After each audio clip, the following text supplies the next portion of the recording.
bombastic side-eye, criminal offensive side-eye. Tapi bohong.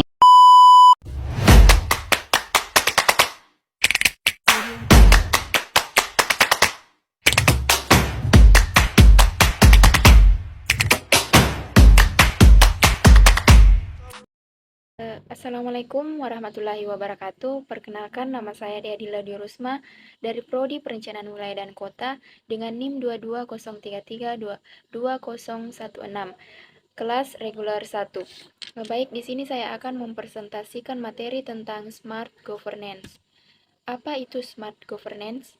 Smart Governance mengacu pada penggunaan teknologi digital dan pendekatan inovatif untuk meningkatkan efisiensi, transparansi, dan partisipasi masyarakat dalam tata kelola pemerintah.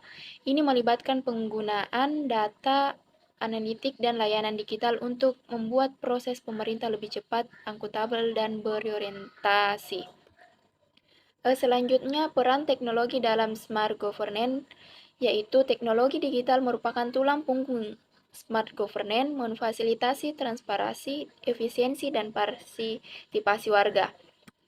Adapun prinsip-prinsip Smart Governance, yang pertama itu transparansi, yang kedua akuntabilitas, yang ketiga partisipasi masyarakat, yang keempat efisiensi, dan yang kelima itu inovasi.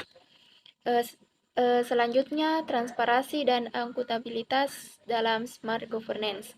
Yang pertama itu transparansi. Pemerintah yang menerapkan Smart Governance harus terbuka dalam memberikan informasi publik. Yang kedua, keterbukaan data-data. Data-data pemerintah seperti anggaran, pengadaan, dan kebijakan harus dipublikasikan secara daring agar dapat diakses dan diperiksa oleh masyarakat. Yang ketiga, akuntabilitas. Pemerintah juga harus bertanggung jawab dalam kinerjanya secara terbuka. Yang keempat itu pengawasan publik, di mana dengan transparansi dan keterbukaan informasi, masyarakat dapat terlibat dalam mengawasi jalannya pemerintah dan memberikan masukan atau kritik yang membangun. Selanjutnya, strategi pengembangan Smart Governance. Yang pertama itu kepemimpinan yang visioner, di mana komitmen dan dukungan pimpinan pemerintah yang kuat untuk mengimplementasikan konsep Smart Governance. Yang kedua itu integrasi sistem digital, pengembangan infrastruktur IT terpadu dan interoperabilitas data antar interaksi pemerintah. Yang ketiga, pembangunan kapasitas SDM, peningkatan literasi digital dan pengembangan kompetensi pengelola Smart Governance. Yang keempat, kolaborasi multi pihak, di mana penggunaan kerjasama antar pemerintah, swasta, akademis, dan masyarakat sipil. Yang kelima, inovasi berkelanjutan, pengembangan solusi digital yang adaptif dan responsif terhadap kebutuhan publik. Adapun partisipasi masyarakat dalam Smart Governance terbagi menjadi 4. Yang pertama, konsultasi publik, di mana pemerintah menggali masukan dan perspektif warga melalui konsultasi publik, baik tatap muka maupun daring. Yang kedua itu partisipasi dalam kebijakan, di mana warga diajak terlibat secara aktif dalam proses perumusan kebijakan sehingga mereka merasa memiliki dan mendukung pelaksanaannya. Yang ketiga, pengawasan publik. Dengan transparansi informasi, masyarakat dapat berperan sebagai pengawasan independen dan menyampaikan upah balik untuk perbaikan kinerja pemerintah. Yang keempat, yang terakhir yaitu saluran pengaduan, di mana pemerintah menyediakan saluran pengaduan digital yang memudahkan warga untuk menyampaikan keluhan, kritik, saran secara aman dan terlindungi. Selanjutnya, efisiensi dan aktivitas dalam Smart Governance. Yang pertama itu digitalisasi layanan, di mana penggunaan teknologi digital memungkinkan pemerintah untuk menyediakan layanan publik yang lebih cepat, mudah diakses, dan efisien bagi warga. Yang kedua, otomatisasi proses. Otomatisasi proses administratif dapat mengurangi kesalahan manusia dan mempercepat penyelesaian tugas, meningkatkan produktivitas birokrasi. Yang ketiga, analitik data, di mana pemanfaatan analitik data ini dapat membantu pemerintah dalam mengambil keputusan yang lebih tepat sasaran dan berorientasi kepada kebutuhan warga. Yang keempat, monitoring kinerja. Teknologi dapat digunakan untuk membantu atau mengevaluasi kinerja pemerintah secara real time, mendorong perbaikan berkelanjutan. Selanjutnya, inovasi dalam smart governance. Solusi yang pertama itu solusi kreatif. Pemerintah inovatif dan terobosan-terobosan baru diperlukan untuk mengatasi tantangan dalam tata kelola pemerintahan seperti efisiensi proses dan peningkatan layanan publik. Yang kedua, uji coba inovasi. Pemerintah dapat melakukan uji coba dan pilot proyek untuk menerapkan ide-ide inovasi sebelum mengimplementasikan secara luas guna mengevaluasi efektivitasnya. Yang terakhir itu kolaborasi lintas sektor, di mana inovasi dalam smart governance dapat didorong melalui kemitraan dan kolaborasi antara pemerintah, swasta, akademisi, dan masyarakat sipil. Adapun tantangan implementasi smart governance, di mana penerapan smart governance menghadapi tantangan-tantangan yang perlu diatasi, antara lain ketersediaan infrastruktur, teknologi yang memadai di seluruh wilayah, resistensi birokrasi terhadap perubahan, keterbatasan kemampuan sumber daya manusia atau SDM dalam mengoperasikan teknologi, dan isu keamanan dan privasi warga. Selanjutnya itu studi kasus penerapan smart governance terbagi menjadi 3. Yang pertama itu pemerintahan Bandung. Kota Bandung telah mengimplementasikan konsep smart governance melalui layanan digital inovatif secara Bandung Command Center dan aplikasi Clue untuk meningkatkan transparansi, efisiensi, dan partisipasi warga dalam tata kelola pemerintahan.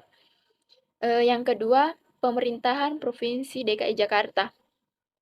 DKI Jakarta menerapkan sistem e-governance yang terintegrasi, mencakup layanan perizinan, pelaporan, dan pengaduan yang mudah diakses warga melalui aplikasi Jakarta Pintar. Dan yang terakhir itu Kota Surabaya. Surabaya menjadi contoh terbaik penerapan smart governance dengan inovasi layanan Surabaya Bus dan aplikasi Aku Jatuh Cinta Surabaya yang memudahkan warga berinteraksi dengan pemerintahan kota.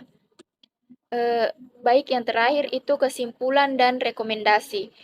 Kesimpulan, smart governance menawarkan solusi tata kelola pemerintah yang lebih transparansi, akuntabel, partisipatif, dan efisien, dan inovatif, dan dengan memanfaatkan teknologi digital.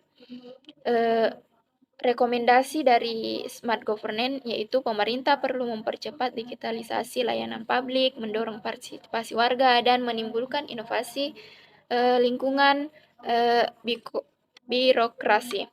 Adapun kunci suksesnya yaitu ketersediaan infrastruktur kapasitas SDM dan komitmen pimpinan menjadi kunci utama keberhasilan implementasi.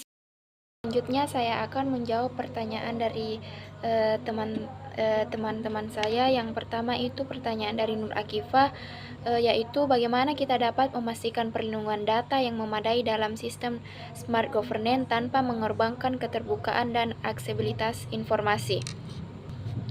Untuk memastikan perlindungan data yang memadai dan sistem smart governance tanpa mengorbankan keterbukaan dan aksesibilitas informasi, kita dapat menerapkan pendekatan yang pertama itu pengaturan kebijakan, yang kedua enkripsi data, yang ketiga pengaturan akses, yang keempat transparansi, yang kelima kesadaran dan pelatihan, dan yang keenam itu kolaborasi dengan ahli. Dengan menggabungkan pendekatan ini, kita dapat mencapai keseimbangan antara perlindungan data yang memadai dan keterbukaan serta aksesibilitas informasi dan dalam sistem smart governance. Selanjutnya pertanyaan kedua yaitu dari Saudara Rizwan. Pertanyaannya, mengapa smart governance sangat dibutuhkan di era sekarang? Smart governance sangat dibutuhkan di era saat ini karena perkembangan teknologi informasi dan komunikasi yang pesat telah mengubah cara kita berinteraksi, bekerja, dan hidup secara keseluruhan. Dengan smart governance, pemerintah dapat menggunakan teknologi untuk meningkatkan efisiensi, transparansi, dan responsivitas dalam memberikan layanan publik kepada masyarakat. Ini membantu memastikan bahwa kebijakan dan keputusan yang diambil dapat lebih cepat, akurat, dan berdampak positif bagi masyarakat secara keseluruhan. Selanjutnya pertanyaan ketiga itu dari saudari Andi Hijrawati. Pertanyaannya, apakah sudah ada kota di Indonesia menerapkan smart governance? Menurut yang saya ketahui, beberapa kota di Indonesia telah menerapkan konsep smart governance meskipun belum semuanya. Contohnya, Jakarta telah memperkenalkan berbagai inisiatif teknologi untuk meningkatkan layanan publik, seperti aplikasi transportasi umum dan sistem pembayaran online. Bandung juga dikenal karena upayanya dalam mengadopsi teknologi untuk meningkatkan efisiensi dan keterbukaan pemerintah. Selanjutnya pertanyaan keempat itu dari saudari Rizka Aulia. Pertanyaannya yaitu, apa peran masyarakat dalam mendukung pengembangan smart governance? Peran masyarakat sangat penting dalam mendukung pengembangan smart governance. Masyarakat dapat berkontribusi dengan memberikan masukan, partisipasi aktif dalam proses pembuatan kebijakan, serta memanfaatkan teknologi untuk memberikan umpan balik dan memantau kinerja pemerintah. Dengan keterlibatan aktif masyarakat, smart governance dapat menjadi lebih responsif dan efektif dalam memenuhi kebutuhan publik. Selanjutnya pertanyaan terakhir itu dari saudari Mariatul Fadilah. Apa yang dimaksud dengan smart governance dalam konteks smart city? Smart governance dalam konteks smart city merujuk pada penggunaan teknologi informasi dan komunikasi untuk meningkatkan efisiensi, transparansi, dan partisipasi dan keterlibatan masyarakat dalam proses pengambilan keputusan pemerintah. Ini melibatkan penggunaan data dan analitik untuk membuat keputusan yang lebih baik. Baik, cukup sekian presentasi materi yang saya bawakan. Kurang dan lebihnya mohon dimaafkan. Assalamualaikum warahmatullahi wabarakatuh.